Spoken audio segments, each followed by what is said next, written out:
And Allahu Akbar, and then you will find the odd few, the likes of Salim ibn Itar, the Qazi of Egypt in the reign of Sayyidina Muawiyah. With regards to him, it is written that he, in one night, he would recite the entire Quran 3 times. 3 times he would recite the entire Quran. You know, we live in the age of internet, in the age of logic, and there'll be probably people sitting here now and thinking, you know what, this guy's coming out with Jack and Norris. This is a load of rubbish. How can it be that a person can recite the entire Quran 3 times? You know why? Because you and I, we look upon ourselves. We struggle. When we open the book of Allah, we struggle to read a page. It takes about an hour just to read a page. And then all of a sudden the shaitan attacks us. We start yawning and we put the book away.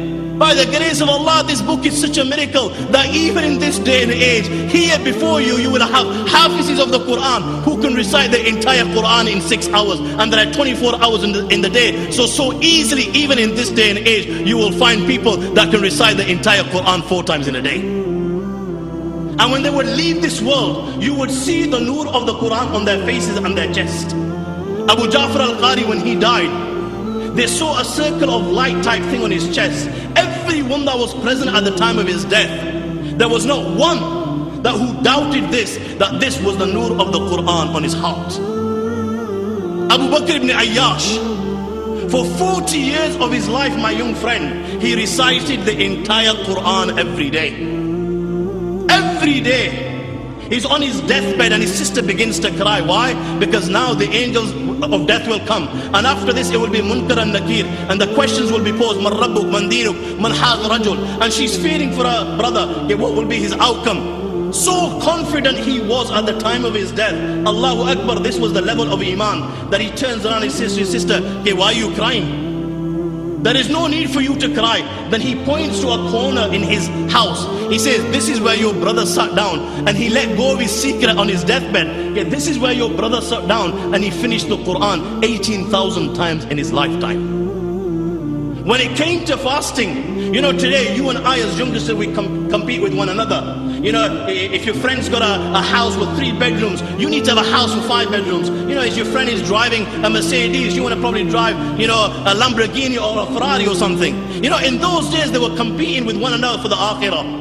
Amr ibn Qais al-Mala'i, he fasted for 20 years.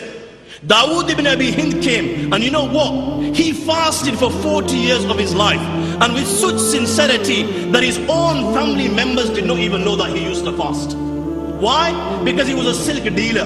He would take his packed lunch from home every day from his wife, and on the way he would see poor people and he would give it as sadaqah. In the evening he would return and he would make iftar with his family. His family would think that during the day he's eaten with the marketeers, and the marketeers would think that he eats with his family every day, and he maintained this secret, and he did this for 40 years of his life. The women were no different. The likes of Nafisa, she would fast by day and she would prostrate by night. Even on her deathbed, the day she left the world, she was fasting. And people are forcing her to break her fast. And she turns around and says to the people, Ke wajaba, I'm so surprised and shocked at you, because I have been begging Allah for 30 years of my life.